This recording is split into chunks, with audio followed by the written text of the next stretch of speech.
लगातार 2 दिन की गिरावट के बाद आज बाजार में तेजी लौट आई। चौतरफा खरीदारी से बाजार का सेंटिमेंट दिन भर मजबूत बना रहा। सुबह बाजार मजबूत खुले और पूरे दिन जोश बना रहा। विदेशी बाजारों के मजबूत संकेतों का भी घरेलू बाजार के सेंटिमेंट पर अच्छा असर पड़ा और कारोबारी हफ्ते के आखिरी दिन बाजार रिकॉर्ड ऊंचाई पर बंद होने में कामयाब रहे। सेंसेक्स 689 अंकों की उछाल के साथ 48,782 के लेवल पर बंद हुआ। वहीं निफ्टी भी 210 अंकों की बढ़त के साथ 14,347 के स्तर पर बंद हुआ। सबसे सुस्त समझे जाने वाले अक्टूबर दिसंबर तिमाही में भी टीसीएस ने रिकॉर्ड प्रदर्शन किया है। सितंबर तिमाही के मुकाबले इसका कंसोलिडेटेड रेवेन्यू 4.7% बढ़ा है। यह 9 साल में सबसे तेज ग्रोथ है। सालाना ग्रोथ रेवेन्यू में 5.4% और प्रॉफिट में 7.2% रही। इस तिमाही कंपनी ने 42,015 करोड़ रुपए का बिजनेस किया और इस दौरान स्टैंड अलोन प्रॉफिट 20.29% से बढ़कर 9,242 करोड़ रुपए रहा।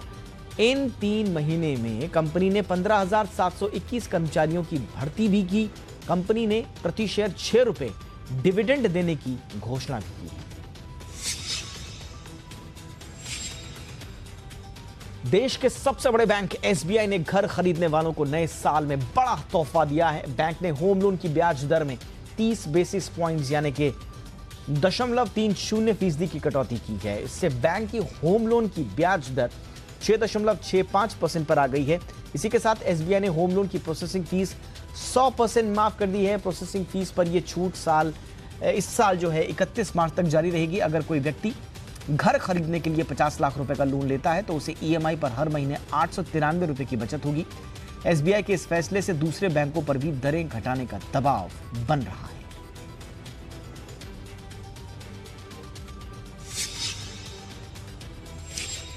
दिसंबर में इक्विटी म्यूचुअल फंड के निवेशकों ने 10,000 करोड़ रुपए निकाला है। इक्विटी म्यूचुअल फंड से निवेशक पिछले 6 महीने से लगातार पैसे निकाल रहे हैं। Association of mutual funds in India के आंकड़ों से यह जानकारी हासिल हुई है। निवेशकों के इस रुझान से पता चल रहा है कि वो बाजार की तेजी का फायदा उठा रहे हैं। एमफी के मुताबिक इक्विटी म्यूचुअल फंड में दिसंबर में कुल 26,073 करोड़ रुपए का निवेश हुआ, जबकि इसी दौरान 36,220 करोड़ रुपए निकाले गए। महिंद्रा एंड महिंद्रा ने सभी गाड़ियों की कीमतें बढ़ा दी हैं। ग्राहकों को कंपनी की गाड़ी खरीदने के लिए अब 4,500 से 40,000 रुपए तक ज्यादा खर्च करने होंगे। सभी कीमतें आज से लागू हो गई हैं। थार की पुरानी बुकिंग पर भी नई कीमतें लागू होंगी। कंपनी के मुताबिक इनपुट कॉस्ट में बढ़ोतरी के चलते कंपनी को ये कीमतें बढ़ाना जरूरी हो गया था। कंपनी के मुताबिक लागत को कम करने के लिए सभी प्रयास किए गए। काफी समय तक कीमतों में बढ़ोतरी को टाला गया। अब कच्चे माल की लागत बढ़ने से कीमतें बढ़ाना जरूरी हो गया था। इकोनॉमी में सुधार के बीच जॉब मार्केट में भी गहमा गहमी बढ़ रही है। नई भर्तियों की प्लानिंग करने वाले छोटे और मझोले उद्यमों की संख्या में तिमाही दर तिमाही इजाफा हो रहा है। Human resource provider team lease की एक रिपोर्ट के मुताबिक दिसंबर तिमाही के मुकाबले मार्च तिमाही में कंपनियां 1.5 गुना हायरिंग की प्लानिंग पर काम कर रही हैं। टीम लीज ने यह रिपोर्ट 429 छोटे, 261 मझोले और 125 बड़ी कंपनियों से मिली जानकारी के आधार पर तैयार की।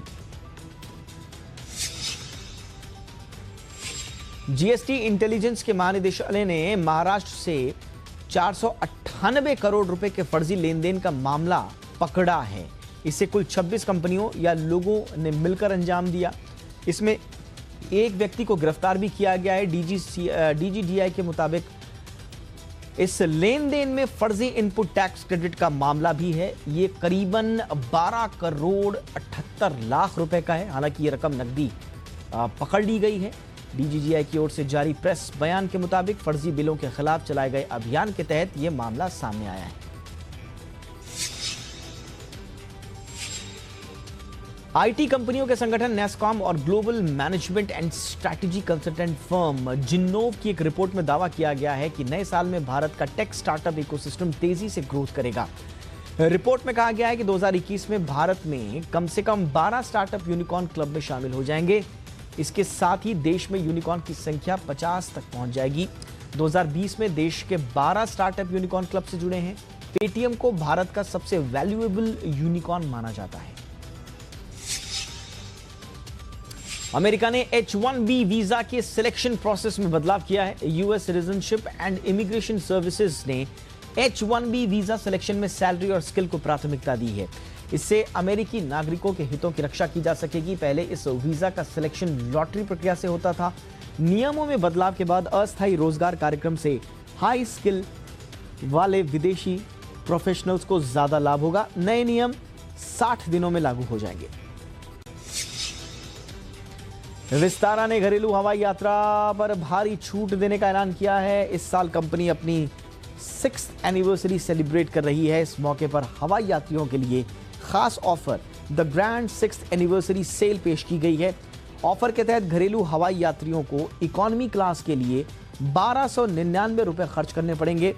प्रीमियम इकोनॉमी की टिकट बुकिंग 2099 रुपए और बिजनेस क्लास के लिए बुकिंग 5999 रुपए से की जा सकती है। ऑफर के तहत बुकिंग कल यानी 9 जनवरी तक कराई जा सकेगी और 25 फरवरी से 30 सितंबर तक भारत में कहीं भी ट्रैवल किया जा सकेगा।